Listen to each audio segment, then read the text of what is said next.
¿Qué tal, estimados compañeros y compañeras? Muy buen día. Me presento, soy el licenciado Marco Antonio Tamayo. Actualmente me desarrollo como director y coordinador académico de la plataforma educativa Neuronas. Es una plataforma de interacción educativa que busca precisamente mostrar una enseñanza y lograr un aprendizaje práctico sobre determinadas materias para aquellos profesionistas que les interese aprender temas muy casuísticos y muy específicos, pero desarrollados a la luz de la práctica profesional.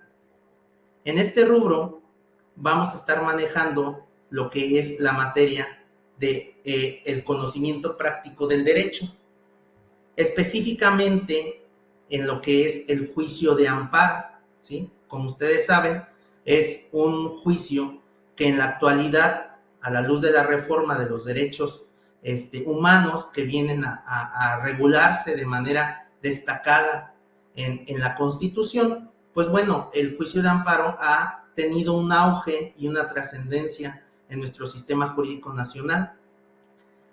Entonces, en esta sesión va a formar parte esta sesión de una diversidad de grabaciones de distintas sesiones que van a conformar el curso denominado Acceso Directo al Amparo Indirecto, en el cual desarrollaremos los temas de mayor relevancia y que son necesarios para todo profesionista del derecho para que conozca y lleve en la práctica jurídica el juicio de amparo, ¿sí? Entonces, este curso, lo vamos a desarrollar en función, insisto, de conocimientos profesionales, técnicos, especializados, pero apegados a una realidad profesional, a las exigencias, ¿sí?, del mundo real, a través precisamente de los tips, de los consejos y precisamente del desarrollo de todos los temas que vamos a tratar en este curso. Por el día de hoy voy a comenzar desarrollando los principios básicos, fundamentales que tiene el juicio de amparo y que son exigencias, son presupuestos procesales, sin los cuales no va a ser posible tramitar una demanda de amparo de manera adecuada. Y de manera adecuada me refiero a que la demanda de amparo no genere una improcedencia. Como ustedes saben, la improcedencia es una forma en que se termine el juicio, ¿sí?, en que ni siquiera incluso hay veces que se acepta la demanda, dado que no se cumplen con algunos presupuestos procesales o se encuentran en algunas situaciones jurídicas específicas en las cuales no va a ser posible darle trámite a esa demanda de amparo. Entonces, en este lapso, en este tiempo que ustedes me permiten, me conceden hablarles de este tema tan importante, abordaremos lo que es el tema de los principios fundamentales, ¿sí? Quiero comentar que estos principios fundamentales son tan básicos y tan esenciales que muchos asuntos, muchas demandas de amparo, ¿sí?, son declaradas improcedentes, ya sea desde la presentación de la demanda a través de un desechamiento o bien a través del dictado de la sentencia cuando declaran improcedente el juicio. Y la improcedencia lo que conlleva, en primer lugar, el primer efecto es que no se analice el fondo de la litis planteada. Esto es, no se analiza si fue o no constitucional el acto reclamado, el acto por el cual acuden al juicio de amparo.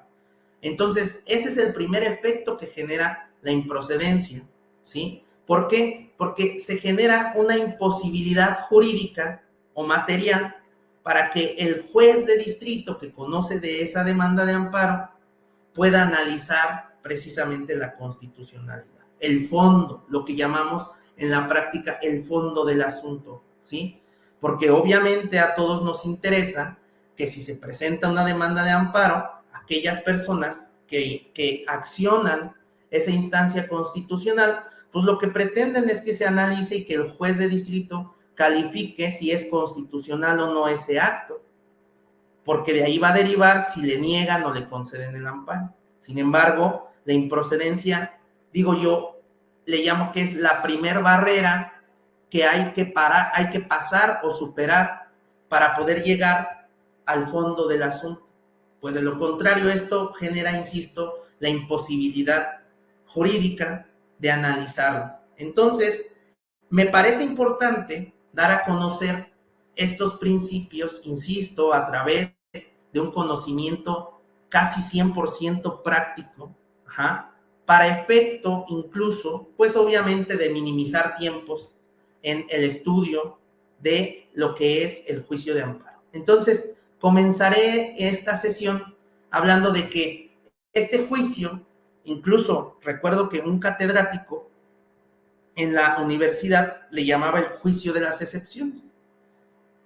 Y le llamaba el juicio de las excepciones porque, como vamos a ver más adelante, los principios rectores o fundamentales del juicio de amparo, por regla general, se establecen de una manera, pero hay muchos principios que tienen excepciones. Entonces, la regla general es cumplir con este principio, pero lo importante y trascendente es conocer cuáles son también las excepciones a estos principios fundamentales, porque de ahí vamos a partir para poder emprender una adecuada acción de amparo. Pongo un ejemplo. Existe un principio denominado principio de definitividad, que en pocas palabras lo que nos dice es que debemos de agotar los recursos ordinarios o medios ordinarios de defensa antes de acudir al juicio de amparo. Esto es antes de instaurar nuestra demanda de amparo. Pero si nosotros conocemos ese principio, entonces conviene conocer las excepciones, porque vamos a saber en qué casos debemos de agotar el recurso, pero sobre todo en qué casos no debemos de agotar el recurso. Y esto es relevante porque aquí nos va a evitar acudir a una instancia ordinaria, a un medio ordinario de defensa, ¿sí? Y nos va a ahorrar hasta tiempo porque acudiremos de manera directa al juicio de amparo. Entonces, este es un ejemplo de la importancia que implica conocer también no solo los principios fundamentales, sino a su vez las excepciones. Entonces, por eso es que en este capítulo, con base en la diapositiva que les muestro, lo denominé el juicio de las excepciones para efecto de clarificar un poco, ¿sí?, la idea en esta explicación tanto de los principios, pero sobre todo de las excepciones a estos principios. Entonces, comenzaré hablando precisamente de lo que es el juicio de amparo. Antes que todo, me gustaría dar una explicación muy básica y tenue, superficial incluso, de lo que son las partes en el juicio de amparo. Por eso, antes que todo, debo de entender, ¿sí?, cuáles son las partes en el juicio de amparo, ¿sí? No porque esta sea una clase en el desarrollo de los sujetos procesales del juicio de amparo, pero me parece esencial y muy medular conocerlos y tener un bosquejo, ¿sí?, de quiénes son las partes. Sobre todo porque este curso implica precisamente llevar de la mano a aquellos alumnos para que vayan conociendo el juicio de amparo o para que mejoren incluso sus estrategias para acudir a demandar la acción constitucional. Entonces, muy someramente explico quiénes son las partes en el juicio de amparo. La primera parte y fundamental, porque vamos a ver el principio más adelante, el principio de instancia de parte agraviada, ¿sí? Entonces, tenemos que saber en principio quiénes son las partes, y una de esas es el quejoso. ¿Quién es el quejoso? Pues es el sujeto, ¿sí? Es la parte quien aduce ser titular de un derecho subjetivo, ¿sí?, o bien de un interés legítimo, ya sea que acuda en su calidad individual o que acuda de manera colectiva, ¿sí? Entonces, este es el sujeto quejoso, la primera parte del juicio de amparo. La segunda parte, que también es fundamental, porque mucho en ellos dos va a versar cómo se traba la litis constitucional, es la autoridad responsable.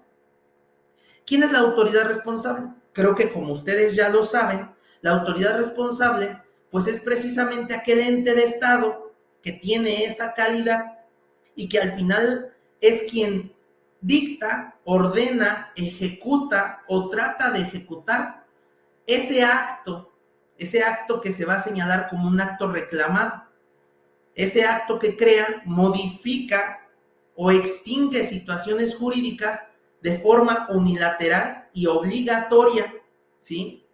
O bien omita el acto que deba realizarse en función de estas diversas situaciones, ¿sí? Entonces, tanto la autoridad responsable va a ser ese ente de Estado que actúa, que ejecuta, que ordena, esto es, genera un acto positivo, o bien omite hacer algo, ¿sí? Omite hacer algo que obviamente la ley le ordena, debe actuar en determinado sentido. Entonces, de aquí también desprendemos, si se fijan, que esta autoridad, a la autoridad se le puede reclamar actos, ¿sí? Positivos u omisiones, ¿sí? Entonces, ahora, cabe hacer mención que en algunos casos, por la naturaleza de la relación jurídica, la naturaleza de los actos que se ejercen,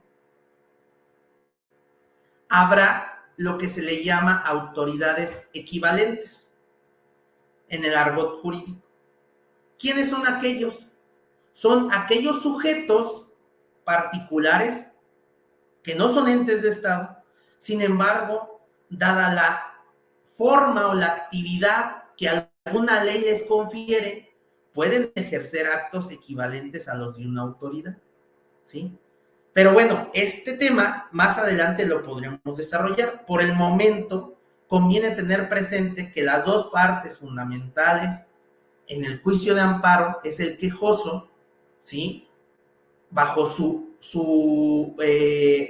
aspecto, donde va a reclamar la afectación a un interés subjetivo, a un derecho subjetivo, perdón, o bien bajo una faceta que va a reclamar o va a hacer valer un interés legítimo, ya sea de manera individual o de manera colectiva. Y la autoridad responsable, pues será aquel ente que ejecute o que lleve a cabo ese acto del que se duele el quejoso, o bien realice una omisión de la que también se puede doler el quejoso. En tercer lugar, tenemos al tercero interesado.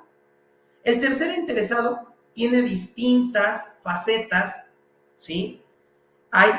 Le recae ese carácter bajo distintas situaciones jurídicas que se van desarrollando. La ley de amparo establece esos supuestos y los clasifica como tercero interesado. Puede ser aquel que en todo caso haya gestionado el acto reclamado o tenga un interés jurídico en que le subsista, ¿sí?, un interés para que ese acto permanezca o bien ese acto quede sin efectos. Entonces, cuando ha gestionado ese acto reclamado, es precisamente ese interés de que ya ese acto subsista, va a tener ese interés jurídico. Esto por lo regular se da en actos administrativos, ¿sí? El segundo carácter que puede recaer en un tercero interesado es cuando este sujeto es la contraparte del quejoso, siempre y cuando el acto reclamado emane de un juicio o controversia de orden judicial. ¿Qué quiere decir? Que precisamente se van a estar reclamando actos de autoridades jurisdiccionales y dependiendo el carácter de actor, demandado, un ejemplo, va a tener esa calidad de tercero interesado. Quiere decir que va a ser la contraparte, ¿sí? Esto es, si el quejoso, es un ejemplo, si el quejoso es el actor, Entonces, la contraparte del quejoso pues, va a ser el demandado y viceversa. Si el quejoso reclama un acto dentro de un proceso judicial, pero él es el demandado, entonces la contraparte va a ser el actor. Y entonces esa contraparte le va a recaer el carácter de tercero interesado, ¿sí? Otro supuesto de tercero interesado es cuando el amparo acuda un tercero extraño al juicio, un extraño al procedimiento. Entonces, en ese caso, se analizará quién tiene un interés contrapuesto a este tercero extraño, cuál de esas partes procesales tiene un interés contrapuesto a este tercero, y en función de eso se le reconocerá solamente a ese sujeto. También tiene el carácter de tercero interesado la víctima del delito o ofendido, o aquel sujeto que tenga derecho a la reparación del daño, o a reclamar la responsabilidad civil, obviamente, cuando el acto reclamado emane de un juicio de orden penal y afecte de manera directa el acto reclamado, tenga relación con la reparación del daño o la responsabilidad civil. Otro sujeto a quien le puede recaer el carácter de tercero interesado, pues es el indiciado o el procesado, pero al revés, cuando el acto reclamado sea el no ejercicio o el desistimiento de la acción penal por parte del Ministerio Público, ¿sí? Y finalmente sería el tercero interesado el Ministerio Público que haya intervenido en el procedimiento penal. También le puede recaer ese carácter, ¿sí? Porque también va a tener un interés en su momento, si acude un ejemplo, pues el inculpado o el procesado, pues el Ministerio Público, acusador o adscrito en el proceso penal, él entonces tendrá el interés de participar en el juicio de amparo como un tercero interesado, porque le interesa precisamente lo que se va a analizar respecto de esos actos reclamados, porque también es parte, ¿sí? Finalmente, la ley de amparo reconoce el carácter de parte al Ministerio Público, pero adscrito al juzgado de distrito, ¿sí? Entonces, todos los juzgados de distrito tienen un Ministerio Público que se encuentra adscrito y que gestiona precisamente diversas actuaciones de índole procesal, y a ese Ministerio Público adscrito se le reconocerá el carácter de tercero interesado en el juicio de amparo. Entonces, estas son las partes: quejoso, autoridad responsable, tercero interesado, dependiendo del caso, y el Ministerio Público adscrito. Bueno, teniendo en cuenta esto, ahora conviene establecer la siguiente pregunta: ¿a quién le obliga los principios fundamentales del juicio de amparo? Bueno, pues para eso, obviamente, a quien le obligan es al quejoso, porque él es quien insta esa acción. Entonces, quien debe de satisfacerlos, pues es el quejoso. ¿Cómo puedo entender fácilmente los principios fundamentales del juicio de amparo? Esto siempre lo he comentado con mis alumnos. Para que se pueda comprender muy sencillo, ¿sí? ¿A qué se refiere esto de los principios fundamentales del juicio de amparo? Yo siempre les digo, siempre deben de tener presente que los principios fundamentales responden a una pregunta, que es: ¿qué debo tener al momento de promover mi demanda? O sea, eso es lo que debo de tener al momento de promover mi demanda. Van a ser la satisfacción de estos principios fundamentales.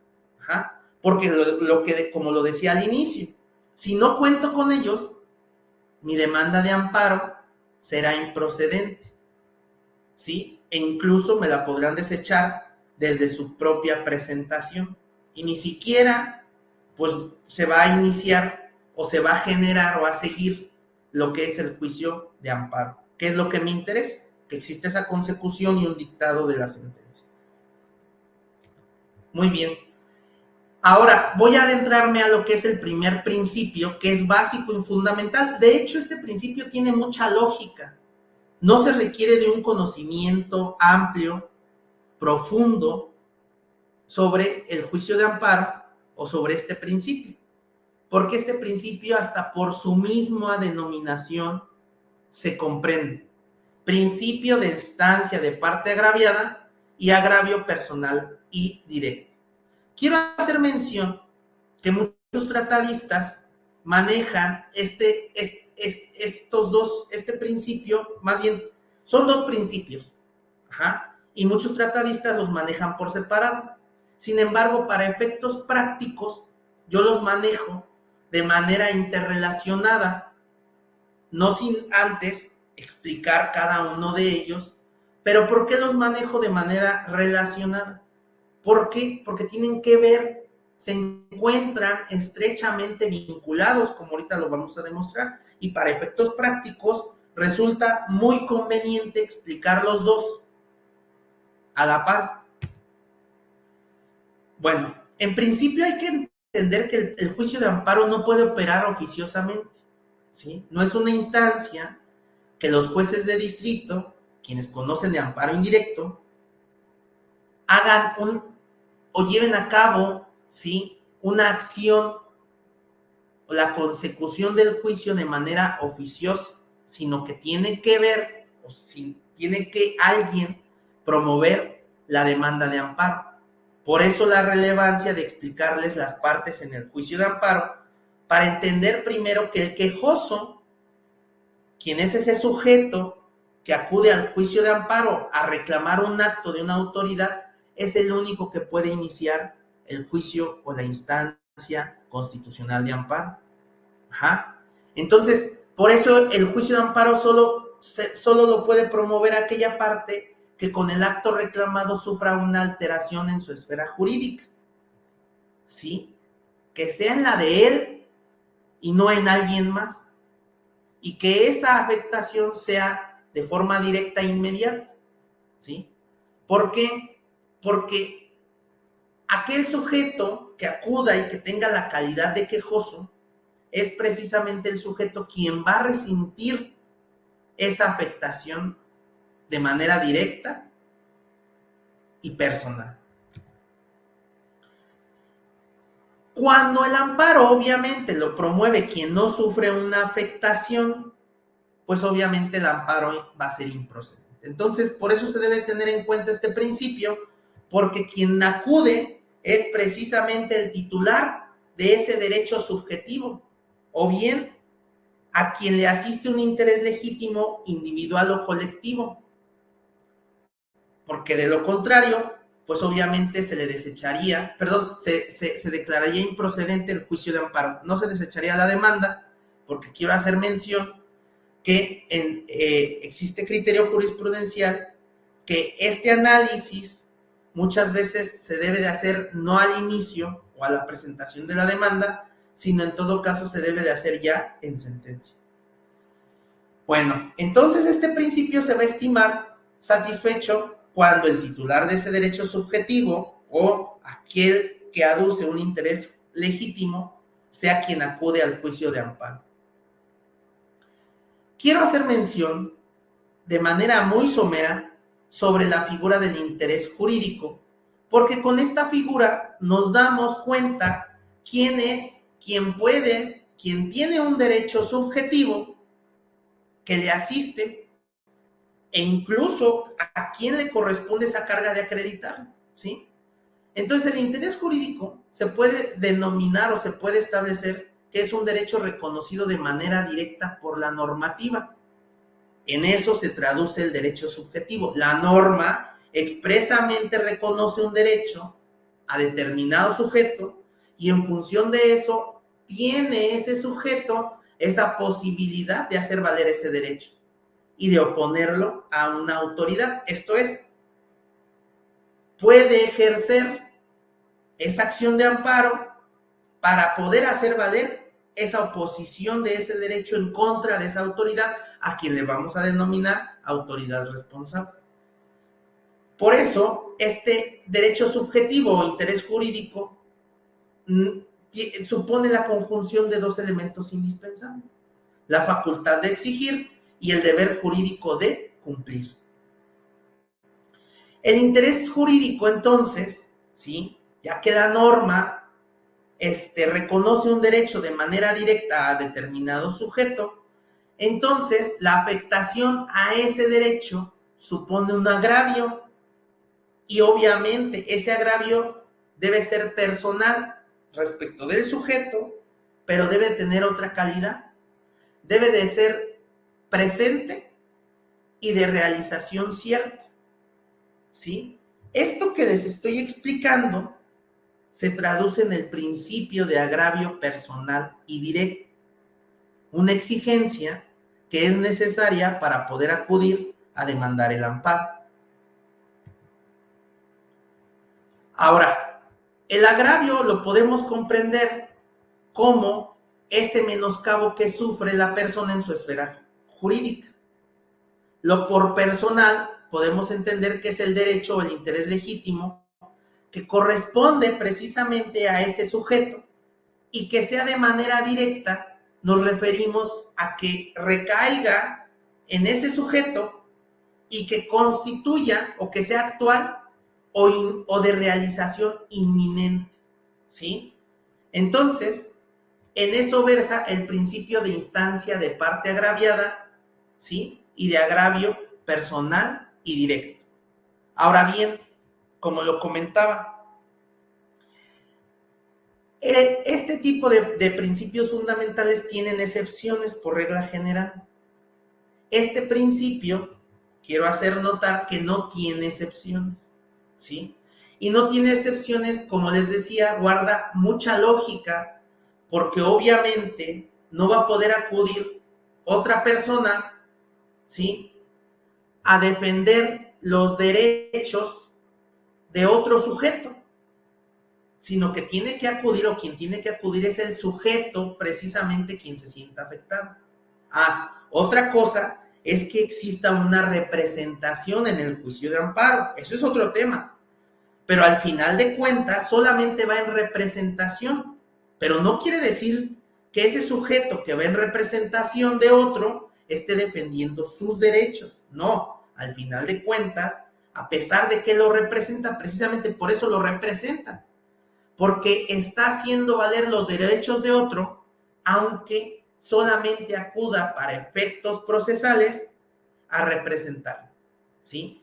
Pero al final del día termina haciendo valer los derechos del quejoso, porque el representante no va a ser el quejoso. Es lo que quiero que quede claro, ¿sí? El quejoso sigue siendo, pues, el sujeto a quien representa. Esto es, si Juan Pérez es el sujeto que resiente ese agravio personal y directo, pero cuenta con un representante legal, bueno, podrá acudir Pedro González a defender los derechos, pero no defiende los derechos de Pedro González. Pedro González defiende los derechos de Juan Pérez, ¿sí? Él simplemente es un representante. ¿Quién es el quejoso? No es Pedro González, es Juan Pérez. Por eso, de ahí radica que el principio de instancia de parte agraviada no tiene excepciones.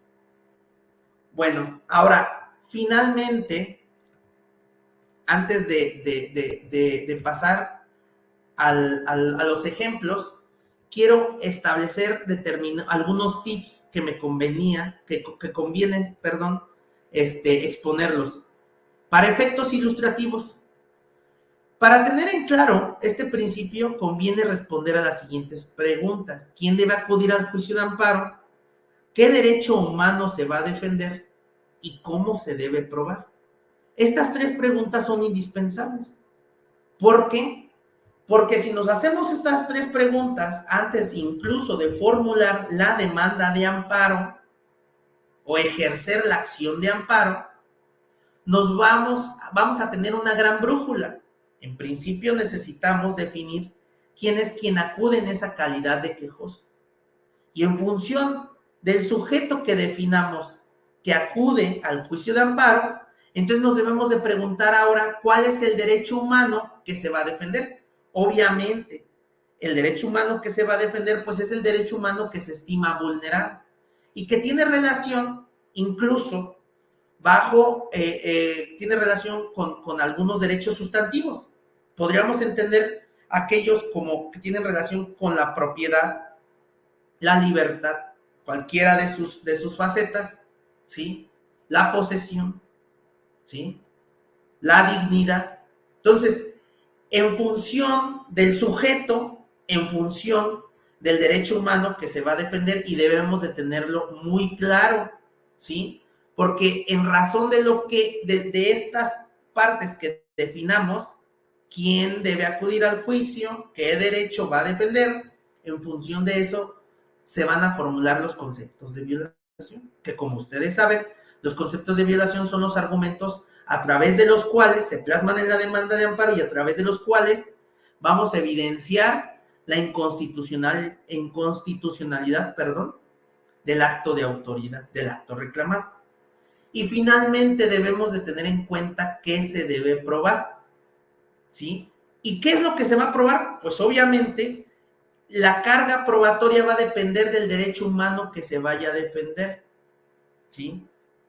Un ejemplo, si yo acudo como un sujeto, un quejoso, que está defendiendo un derecho de posesión o de propiedad de un inmueble, porque me lo está afectando una autoridad, un acto jurisdiccional, y yo me ostento como tercero extraño a ese juicio, porque me está afectando una ejecución de una sentencia en la cual yo no fui parte, entonces, obviamente que el derecho humano que voy a defender tendría relación con la propiedad o en su caso con la posesión. Entonces, en función de eso, me debo de preguntar qué debo de probar. Pues, obviamente, lo que debo de probar es el derecho de propiedad o de posesión que me asiste para poder defenderlo en el juicio de amparo. Y esto es bien relevante porque muchas veces se acude a una acción de amparo, se promueve la demanda y se pierde de vista este tipo de cargas probatorias. Y al final del día simplemente se instaura la demanda, se deja en el juzgado, se sigue el juicio, pero si no se entendió qué es lo que se debe de probar, pues el juicio va a ser improcedente, precisamente porque no se logra acreditar el principio de instancia de parte agraviada. Por eso este principio en la práctica jurídica implica, conlleva y nos obliga a hacernos estos tres cuestionamientos. ¿Quién debe acudir al juicio de amparo? ¿Qué derecho humano se va a defender? ¿Y cómo se debe probar?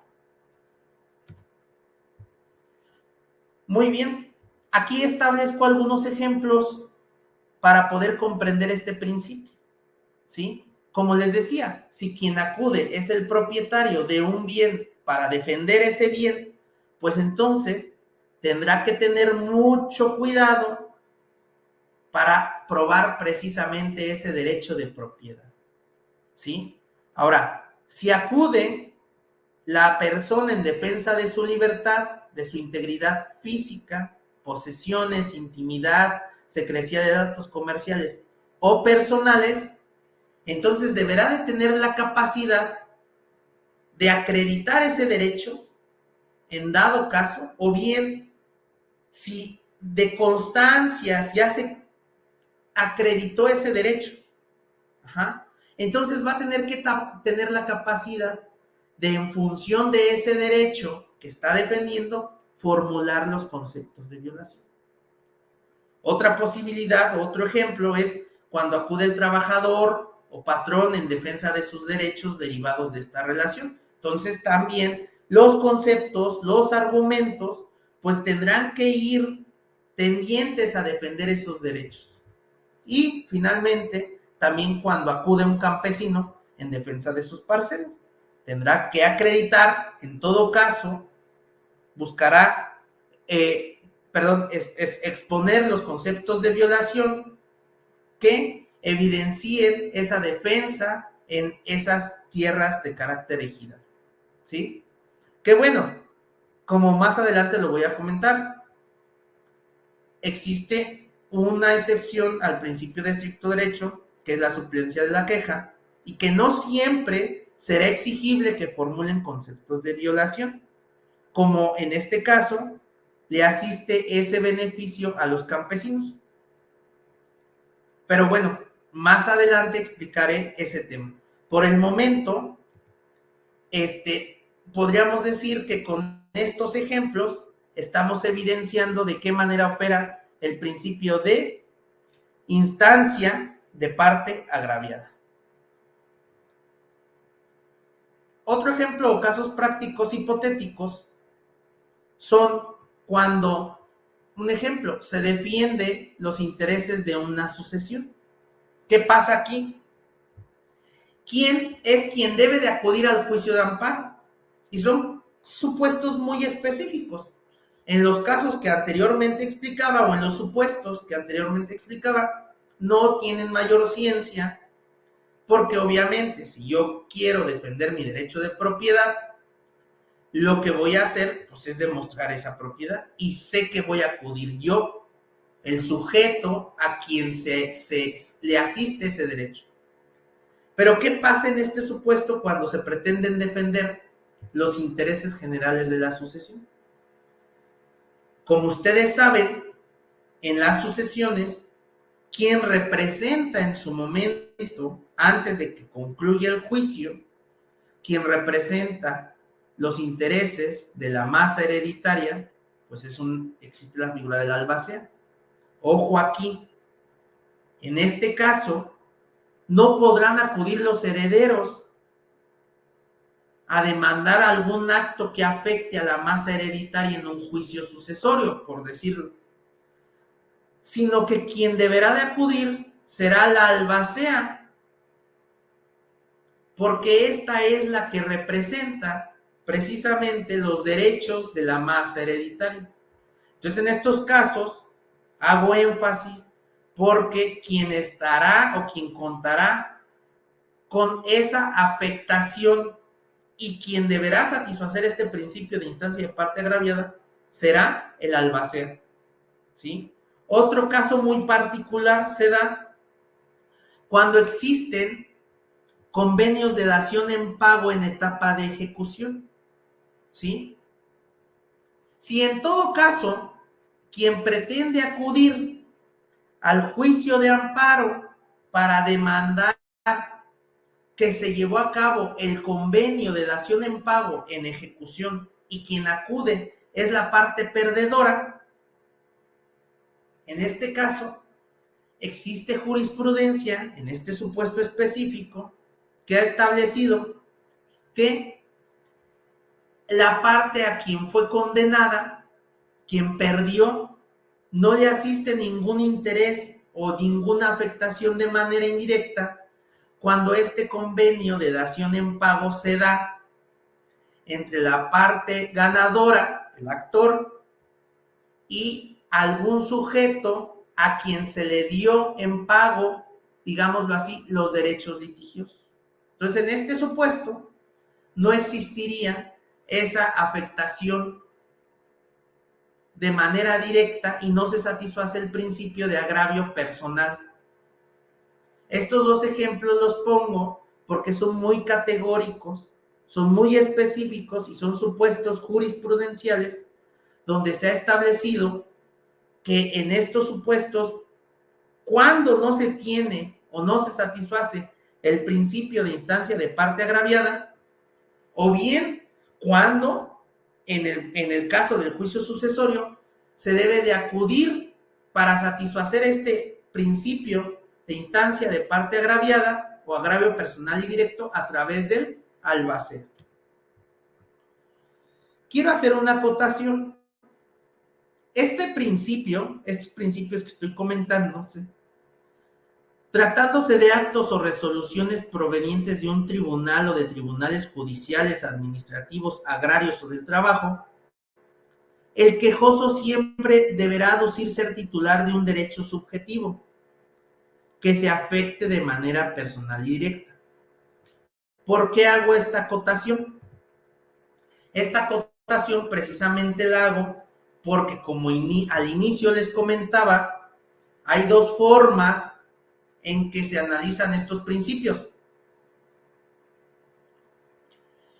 Y, como les decía, quien podrá acudir al amparo será el quejoso, haciendo valer un derecho subjetivo o bien haciendo valer su interés legítimo.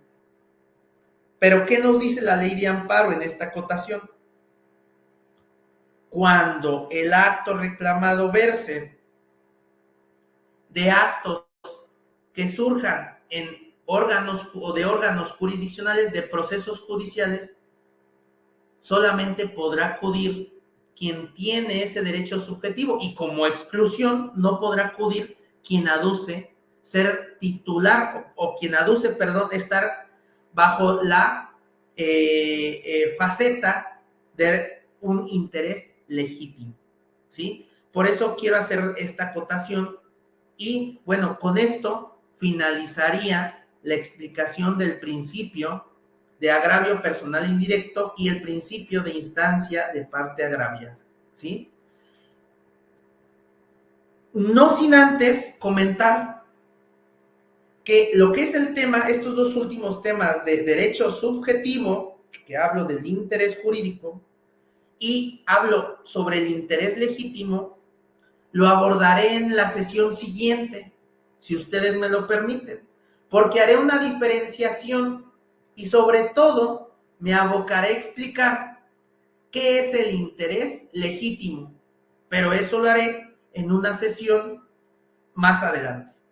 Por mi parte, con esto culmino esta explicación, no sin antes agradecer su atención y este valioso tiempo que ustedes le dedican a incentivar y a aprender estas vertientes, estos temas fundamentales para efecto de que ustedes puedan desarrollarse exitosamente, ¿sí?, en su carrera profesional como postulantes del juicio de amparo. Les agradezco mucho su atención, compañeros y compañeras, y nos vemos en la próxima sesión. No sin antes también hacer el comentario que próximamente pues los estaremos invitando a que participen en diversos cursos que va a estar desarrollando la plataforma Neuronas, no a través de su servidor, sino a través de diversos ponentes también especializados en los que desarrollarán distintos temas en el ámbito jurídico. Me despido, muchas gracias y estamos en contacto. Un abrazo.